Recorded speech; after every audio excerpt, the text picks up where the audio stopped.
Hi, I'm Dylan with Mastercam, and in this video I want to show you how we can quickly apply 5-axis accelerated finishing paths to an existing project. I've already programmed this sorting slider with a traditional finish path using a ball end mill, and I've settled on a step over of 0.5 millimeters to produce the desired finish. To reduce the total cut time, I've identified the faces on the model that will be good candidates for accelerated finishing, and I've marked them in green.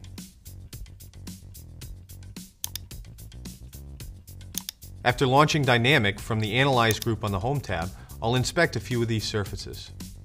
I can see the minimum radius curvature is roughly 42 millimeters. With that information, I'm going to select the Lens Form tool with a 25 millimeter effective radius and add it to my tool library. To start, I'll machine the side faces with a basic parallel 5-axis toolpath.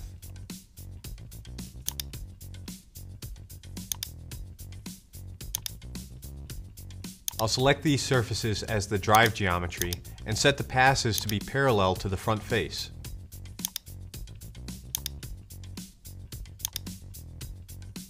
To get a good finish, I want to keep all the passes going in the same direction. Now I need to decide on my step over and tool axis control strategy.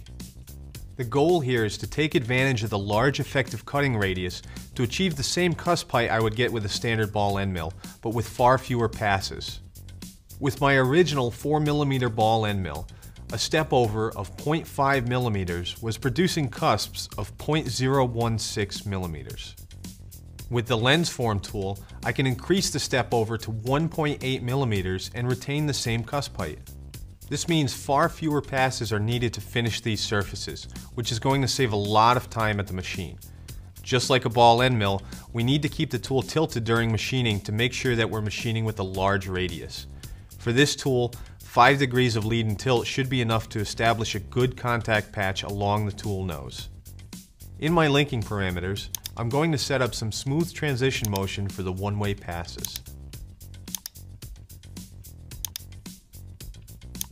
I'll adjust the small gap behavior and size, and then change my lead in and lead out to a vertical arc.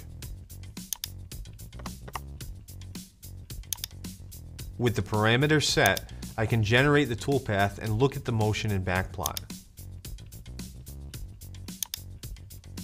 5 degrees of lead and tilt worked well, and I'm staying within the effective radius on the tool, but I want to change the cut order and direction to get the type of cut I want.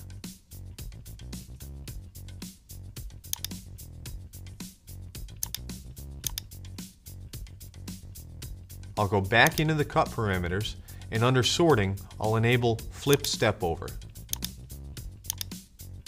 It's important to note that climb versus conventional is dependent on which way the tool is tilted. So in this case, we're not switching to conventional milling, but instead changing the cut direction. With these changes made, I can regenerate the toolpath and review it in backplot.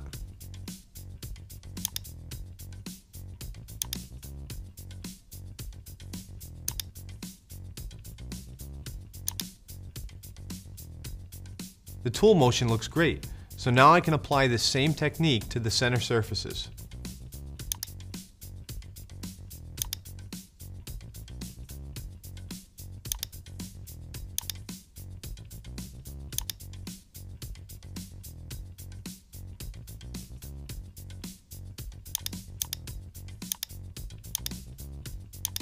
For this toolpath, I'll change my strategy to stay parallel to the side face instead. This allows me to take advantage of the tool tilt to get as close as I can to the center of the V with my finish passes. We'll generate this toolpath and take a look in backplot.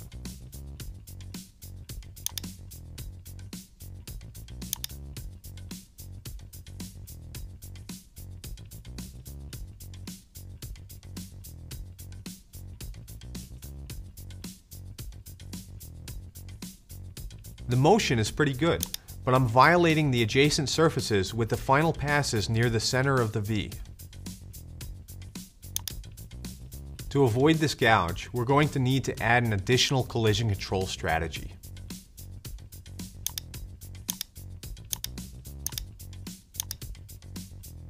I'll tell Mastercam to change the side tilt angle of the tool based on the center fillet and adjacent surfaces.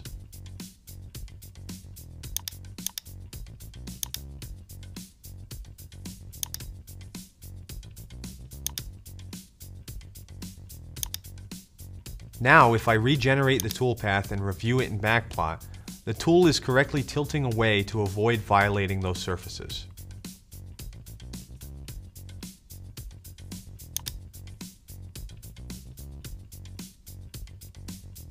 Now that I'm happy with both toolpaths, I can program the opposite side with the same strategy.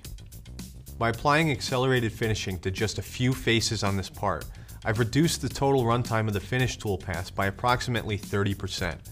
That's a great time savings for even a single part, but if this was part of a large production run, the savings in machine time and tool life would be a game changer.